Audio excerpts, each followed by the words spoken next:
Last warning episode 7. உண்மையில் அந்த ஆக்சிடென்ட்டில் இருந்தது யார்? ஆதிரனா, கீரனா?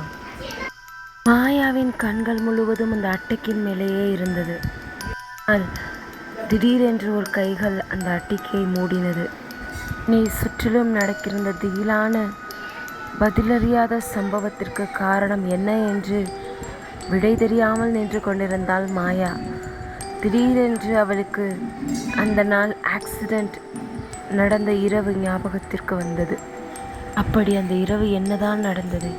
தன் கண்களை மூடிக்கொண்டு சீலிங்கை பார்த்தபடி அமர்ந்தாள் மாயா. மாயா, கீரன், ஆதிரன் மூவரும் நெருங்கிய நண்பர்கள். இது மாலை நேரம், நல்ல மழை. காரில் மாயா, கீரன், ஆதிரன். டிரைவர் சீட்டில் கீரன் தான் டிரைவிங் பண்ணி கொண்டிருந்தான். திடீரென்று கீரனுக்கும் ஆதிரனுக்கும் ஒரு விவாதம். அந்த விவாதத்தின் நடுவே ஒரு பெண்ணின் குரல், கீரன்! அவ்வளவுதான். ஒரு இமைப்பொழுதில் எல்லாம் நடந்து முடிந்துவிட்டது. கீரென்று மீண்டும் கதவை தட்டும் சத்தம். அது கீரனின் குரல். மாயாவிற்கு கதவை திறக்கலாமா வேண்டாமா என்ற குழப்பம். ஆனால் கண்ணை மூடிக்கொண்டு கதவை திறந்தாள். ஆம், வெளியே கீரன் நின்று கொண்டிருந்தான். அவனும் அதே பதட்டத்தில் மாயா என்று அவளை உள்ளே அழைத்து சென்றான்.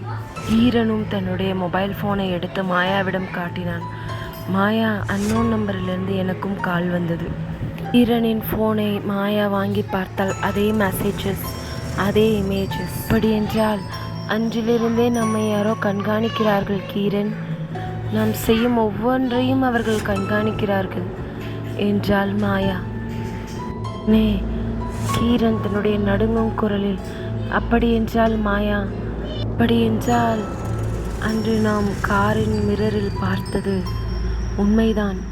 அந்த ஹூடி போட்ட நபர் யார்? அவர்